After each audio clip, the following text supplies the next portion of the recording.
Jessore board 2021 সালের কোশ্চেনটা আমরা একটু সমাধান করব গতি থেকে।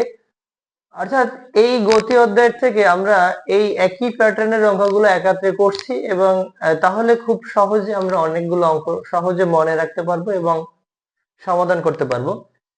ঠিক যশোর বোর্ড 2021 সালে যে কোশ্চেনটা আসছে এই সিমিলার কোশ্চেন ঢাকা বোর্ড 2025 সালে আসছে, কুমিল্লা বোর্ড 2017 সালে আসছে এবং দিনাজপুর বোর্ড 2021 সালে আসছে।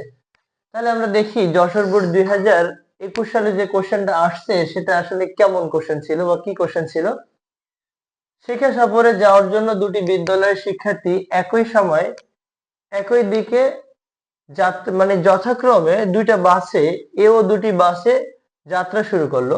এ বাসটি 4x10⁻³ kilometre per second square সুষম ত্বরণে এবং বি বাসটি অর্থাৎ এ বাসটি যাচ্ছে সুষম ত্বরণে এবং বি বাসটি যাচ্ছে এ বাসের ঠিক 200 মিটার পিছন থেকে সমবেগে 4x10⁻² কিলোমিটার পার সেকেন্ড সমবেগে গন্তব্যস্থানে অর্থাৎ যেখানে শিক্ষা সফরে যাবে সে অবস্থানের জন্য বা সেই জায়গার জন্য যাত্রা শুরু করলো। এখন যাত্রা শুরু করার বা প্রথম কোশ্চেনটা জাস্ট গ নাম্বার কোশ্চেনটা, যাত্রা শুরুর কত সময় পরে তাদের বেগ সমান হবে। তাহলে বোঝা যাচ্ছে যে সমবেগে চলমান যে বাসটি তার বেগ তো আর বাড়বে না, আর সুষম ত্বরণে চলমান যে বাসটি তার বেগ 0 থেকে বাড়তে বাড়তে একটা টাইমে যখন এই সমবেগে চলমান বাসটির সমান হবে তখন বোঝা যাচ্ছে যে তাদের উভয়ের বেগ সমান হবে। তাহলে এটা কত সময় পরে আমরা একটু বের করে নিব যে এখান থেকে নম্বর কোশ্চেনটায় যাত্রা শুরু কত সময় পরে বাস দুটির বেগ সমান হবে, আমরা এটা সমাধান করব। নম্বর কোশ্চেনে তাহলে বোঝা যাচ্ছে যে সমবেগে চলমান বস্তুর বেগ, তার মানে সমবেগে চলছে কি বি বস্তুর বেগ, বি বস্তুর শেষ বেগ হবে এ বস্তুর ভি ইজ ইকুয়াল টু আমরা লিখতে পারি u plus a t. U এটা কোনটা, এটা হলো প্রথম বাসটি কিন্তু সুষম ত্বরণে চলছে, তার মানে স্থির অবস্থান থেকে চলছে, আর ত্বরণ প্রথম বস্তুর ত্বরণ হবে এবং এই টাইমটা অর্থাৎ দুইটা বাস কিন্তু একই সময় ধরে যাত্রা শুরু করলো, তার মানে টাইম কমন টাইমই হবে, অর্থাৎ টি সময় ধরে দুইটি যাত্রা আমরা বলতে পারি যে টি সময় পরে উভয় বাসের বেগ সমান হবে। বলে নিতে পারি টি সময় পরে এ ও বি বাসের বেগ সমান হবে, বাসের বেগ সমান হবে। এখন এখানে ভিবি মানে সমবেগে চলমান বাসটির বেগ অর্থাৎ 4x10⁻² কিলোমিটার পার সেকেন্ড। কিলোমিটারে যদি আমরা মিটারে নেই তাহলে এটা আমরা 1000 দিয়ে ভাগ করব, মানে কিলোমিটারকে আমরা যদি মিটারে নেই তাহলে 1000 দ্বারা আমরা গুণ করি, 1000 দিয়ে যদি গুণ করি এত মিটার পার সেকেন্ড তাহলে হবে 40 মিটার পার সেকেন্ড। এবং এখানে প্রথম বাসটির আদিবেগ ইউ এ ইকুয়াল হবে 0 মিটার পার সেকেন্ড। কেন 0 মিটার পার সেকেন্ড হবে, অর্থাৎ এই যে বাসটি অর্থাৎ এ বাসটি সুষম ত্বরণে যাত্রাকালে যদি তাদের কোনো আদিবেগ না থাকে তবে সেটা অবশ্যই 0 আদিবেগ হয়। এবং এ বাসের ত্বরণ দেয়া আছে 4x10⁻³ kilometre per second square.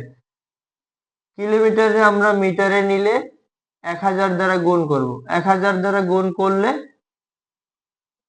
এটাকে 10 কিউব লিখতে পারি, এটা হচ্ছে -10 কিউব, তার মানে এটা লেখা যায় 4x10⁻³ আর এখানে 10⁻³ মিটার পার সেকেন্ড, তার মানে এখানে 4 meter per second square, 4 meter per second square, 4 meter per second square সুষম ত্বরণে চলছে।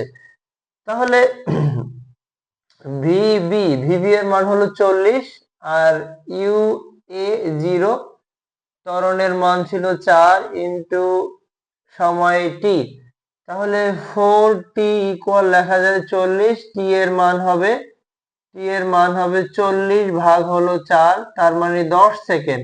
অর্থাৎ ঠিক 10 সেকেন্ড পরে এ বস্তুটির বেগ মানে এ গাড়ির বেগ কিন্তু ওই বি গাড়ির বেগের সমান হবে। অর্থাৎ দুটা বাসের গতিপথ যদি আমরা একটু ডায়াগ্রামের মাধ্যমে দেখি তাহলে এটা এরকম হবে যে এখানে যদি গন্তব্যস্থান হয় এবং এখান থেকে এ বাসটি এত সুষম ত্বরণে চলে এবং বি বাসটি তার এ বাসটি সুষম ত্বরণে চলে, তাহলে এ বাসটির কিন্তু আদিবেগ 0 মিটার পার সেকেন্ড বেগ নিয়ে চলে এবং ত্বরণের মান দেয়া আছে, এর মান দেয়া আছে 4 × 10⁻³ metre kilometre per second square কে আমরা যদি এটা মিটার পার সেকেন্ড স্কয়ার নেই তার মানে 4 মিটার পার সেকেন্ড স্কয়ার হয়। এবং বি বাসটি এ বাসটির ঠিক 200 মিটার দূরে আছে, যেহেতু 200 মিটার দূরে আছে এবং এ বাসটি আবার সমবেগে চলে, মানে বি বাসটি সমবেগে চলে, বি বাসটির বেগের পরিমাণ দেয়া আছে 40 meter per second, 40 meter per second. তারা গন্তব্যস্থানে পৌঁছাতে এ এবং বি বাস তারা একে অপরকে একাধিকবার অতিক্রম করবে কিনা, যদি একাধিকবার অতিক্রম করে তাহলে টি এর আমরা ভিন্ন ভিন্ন মান পাবো এবং যদি একবারই অতিক্রম করে তাহলে টি এর আমরা একটা মানই পাবো। তো আমরা এখন একটু দেখি যে ধরি টি সময় পরে এ ও বি বাস দ্বয় যাত্রাপথ এ ও বি বাস দ্বয় গন্তব্যস্থানে পৌঁছাবে টি সময় পরে বাস দুটি গন্তব্যে পৌঁছাবে। তাহলে এখানে বাস দুইটি এ বাস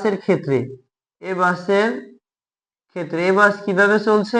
এ বাস চলছে সুষম ত্বরণে অতিক্রান্ত দূরত্ব এস এ ইকুয়াল আমরা বলতে পারি u t plus half of a t square. সুষম ত্বরণে চলমান বস্তুর আদিবেগ থাকে না, 0, হাফ, ত্বরণের মান দেয়া আছে 40 × টি স্কয়ার, এটা এস এ, তার মানে এটা যদি আমরা কেটে দিই তাহলে এটা হবে 20, অর্থাৎ 20 টি স্কয়ার হবে, 20 টি স্কয়ার। বি বাস কিন্তু সমবেগে চলছে, তাহলে এস বি ইকুয়াল আমরা ভিটি বলতে পারি। এর মান কিন্তু ছিল এর মান ছিল আসলে 4 মিটার পার সেকেন্ড স্কয়ার, যদি আমরা এটাকে কাটি 4 মিটার স্কয়ার, এটাকে যদি আমরা কাটি তাহলে এখানে হবে 2, তার মানে এখানে এটা 2 টি স্কয়ার। আর বি বাসের ক্ষেত্রে এস বি ভিটি বলতে পারি, ভি এর মান ছিল 40 আর টি এর মান তো আমাদের কমনই। এখন আমরা একটু বুঝি যে বি বাসের ক্ষেত্রে আমরা এভাবেও করতে পারি, আবার এভাবেও করতে পারি, সমবেগে চলমান বস্তুটার আসলে বেগ বেশি থাকে, যদি আমি s b minus s a equal 40 করি মানে 200 করি তাহলে ধরে নেব যে দুইটা বাস এক জায়গায় আছে, এটাও করতে পারি। অথবা বি বাসের ক্ষেত্রে কিন্তু 200 মিটার অতিক্রম করে এ বাসকে ধরতে হবে, তার মানে আমরা বলতে পারি বি বাসের ক্ষেত্রে অতিক্রান্ত দূরত্ব এস বি ইকুয়াল হবে এস এ প্লাস হলো 200, আমরা এটাও বলতে পারি। অথবা এটা করতে পারি, সমবেগে চলমান বস্তুর সাধারণত অতিক্রান্ত দূরত্বটা ইনস্ট্যান্টলি প্রথমে সমবেগে চলমান বস্তুটার একটু বেগ বেশি হয়, এজন্য আমরা কাজ করতে পারি যে এখানে s b minus s a equal 200 করতে পারি, তাহলে আমাদের হয়ে যাবে।